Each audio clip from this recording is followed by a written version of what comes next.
segala yang datang dari Allah itu tidak mungkin buruk. Tidak mungkin. Kenapa kita diminta untuk taat dengan mutlak? Karena segala yang datang dari Allah pasti baik. Ya, pasti baik. Karena Allah menurunkan segala maslahat sesuai kebutuhan kita. Cuma manusia kadang-kadang, menginginkan sesuatu dengan pikiran pendeknya yang bukan kebutuhannya. Al-Baqarah 216.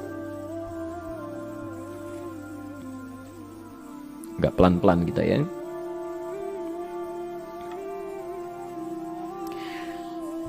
Bapak Ibu kalau diminta milih, pilih motor, pilih mobil. Pilih motor, pilih mobil. Kalau sebagai manusia biasa pilih motor, keterlaluan itu.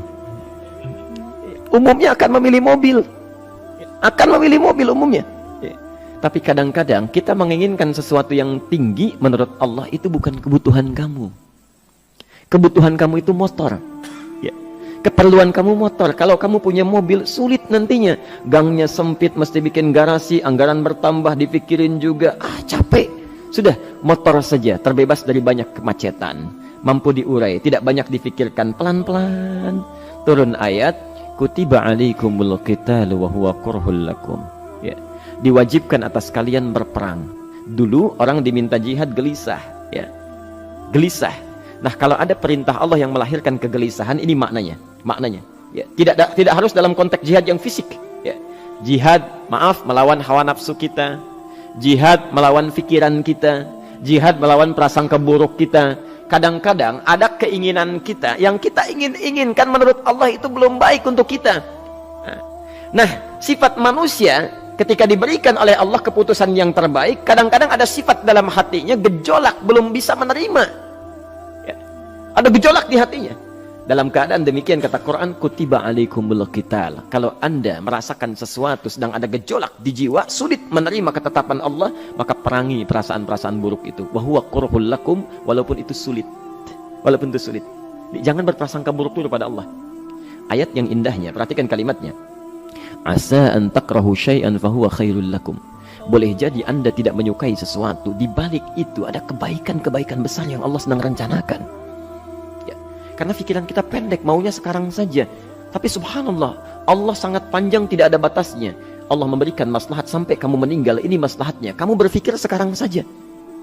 Wa asa an tuhibbu syai'an wa huwa syarrul lakum. Sedangkan boleh jadi di balik yang kita sukai ada keburukan yang sedang menunggu kita di depan ini, kamu tidak tahu. Ya. Apa logikanya? Wallahu ya'lamu. Allah tahu masa depan yang akan terjadi menimpa kita, wa antum la ta'lamun. Sedangkan kalian tidak bisa membaca masa depan. Ya. Saya punya adik perempuan datang lalu meminta doa. Kak, saya ingin tes katanya. Ya, di salah satu bank. Kemudian sudah pada tahap akhir yang menurut hitung-hitungan manusia dan perkiraannya insya Allah lulus, karena tidak ada alasan apa-apa lagi untuk tidak meluluskan. Baik, bismillah kita berdoa, tapi doa kita seperti dibimbing oleh Quran, tidak minta dunia saja ya. Jadi dunia baik, Al-Baqarah 201, Rabbana atina fid dunya wa fil akhirah ya. Dunia minta baik, akhirat minta baik. Tapi aturan dunia dan akhirat ini jangan disebandingkan, rugi. Dunia itu kecil, ya, akhirat lebih besar. Dunia itu kecil. Makanya diatur di Al-Qasas ya, ayat 77 sampai 78 itu. Aturannya wabtaghi fima atakallahu daral akhirah wa la tansa nasibaka minad dunya. Minta seluas-luasnya akhirat, tapi dunia jangan berlebihan. Ya. Sekedar mencukupi kebutuhan kita saja. Ya. Pakaian, Bapak Ibu sekalian, ya, kita beli pakaian sesuai kebutuhan saja, jangan berlebihan. Ya. Cukup ketika kita akan sholat, layak, indah dalam pandangan Allah. Ketika kita akan bermuamalah, bagus, tidak mengecewakan orang lain, sudah. Maka waktu selebihnya, ketika kita mencari sesuai kebutuhan, waktu selebihnya bisa digunakan untuk memperbanyak ibadah. Tidak banyak energi terbuang, uang juga terbuang, tenaga juga terbuang. Bayangkan kalau keinginannya macam-macam. Wah, ingin baju terbaru, ingin tasnya Hermes, mereknya dari Paris, sekarang juga mesti dibeli. Wah, uangnya sudah 400 juta keluar, tenaga mesti keluar, beli tiketnya macam-macam dan sebagainya. Habis waktu untuk mengejar dunia, ibadah tertinggalkan. Di rumusnya dunia itu secukupnya saja. Nah, yang paling menarik, Kita doakan supaya Allah memberikan kebaikan dunia dan akhiratnya yang paling utama. Maka datanglah dengan lesu mengatakan, saya tidak lulus katanya. Kenapa? Saya bilang, saya tidak tahu, saya sudah berusaha. Tapi konon kabarnya, saingan saya adalah anak salah satu pejabat. Masya Allah. Saya bilang, kamu jangan bersedih. Kamu menginginkan sesuatu dengan pikiran pendek, Allah pasti memberikan yang terbaik yang tidak terlukiskan nanti. Subhanallah, pekan beberapa hari setelah itu, muncul berita, ternyata dia diterima di bank syariah. Dia menginginkan sesuatu yang diinginkan, Allah menginginkan lebih dari apa yang dia harapkan. Dikasih bank syariah, di situ terjaga, meningkat keagamaannya, terjaga hijabnya, segalanya, dan disitulah kemudian diarahkan untuk menemukan jodohnya. Masya Allah. Dia berpikir saat itu Allah merencanakan masa depannya. Ya. Jadi apa yang Allah sudah rencanakan pasti baik, Pak, Bu. Jadi tadi dari salat subuh yang pertama kali ingin disampaikan adalah, coba dilihat sampai subuh ini, adakah aturan Allah dan Rasulnya yang sampai subuh ini pernah kita langgar, pernah kita ragukan? Barangkali itu yang membuat kehidupan kita sulit. Ya. Allah, Rasul membuat aturan. Dan ada 4 tipikal orang, ya. 4 tipikal orang bila dihubungkan dengan aturan yang Allah dan Rasul sudah buat itu. 1, ada yang ikut aturan. Maka orang seperti ini kata Quran, yuridullahu bikumul yusra wala yuridu bikumul usra. Al-Baqarah 185. Allah menginginkan kemudahan, tidak menghendaki kesulitan dalam hidupmu. Ya. Maka dibuat aturan, yang ikut aturan Allah pasti mudah hidupnya. Ya, pasti mudah hidupnya. Ya. Rizkinya mudah, hidupnya mudah, nyaman, enak. Ya. 1, ada yang ikut aturan. Yang kedua, ada yang keluar aturan. Ya. Ini pasti repot. Pasti repot. Di awal-awal seperti menyenangkan, ujung-ujungnya repot. Allah bilang, jujur, jangan berdusta. Kalau dusta celaka. Wailul lil mukadzibin. Celaka bagi para pendusta. Dia keluar aturan, dia berdusta. Awal-awal memang nikmat. Besok. Ya. Pak, ini amplop siapa ya? Ya. Maaf Pak, ini amplop. Memang ini khusus Pak, anggaran tertentu, tidak ada kaitan dengan proyek ini. Padahal ada kaitan dengan proyek, dia sisihkan untuk kepentingan pribadinya. Bohong. Saat itu merasakan enak dapat tambahan, besok-besok dikejar-kejar sama aparat kepolisian. Ya. Celaka. Wail, itu sudah keluar aturan pasti celaka. Ya. Subhanallah. Jadi ada orang kedua keluar aturan. Yang ketiga bikin aturan sendiri. Dikasih aturan, dia bikin aturan sendiri. Subhanallah. Kalau sakit, dibuat ketentuan.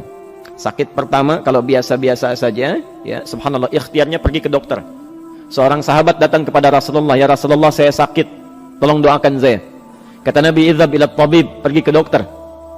Ini orang pintar sekali. Kata orang ini, ya Rasulullah, Anda kan Nabi Rasul, angkat tangan Anda, Allah kan maha menyembuhkan, nanti Allah sembuhkan saya. Cerdas ya? Tapi subhanallah, Nabi harus lebih cerdas, dapat bimbingan dari wahyu. Pergilah ke dokter, karena kesembuhan yang telah Allah tetapkan dititipkan di tangan para dokter. Masya Allah, pergi ke dokter. Ya. Itu rumus pertama. Nanti kalau dokter sudah pada hand up, ya, angkat tangan, tidak mampu menyembuhkan, itu tandanya Allah ingin langsung menyembuhkan tanpa turut campur makhluk yang ada.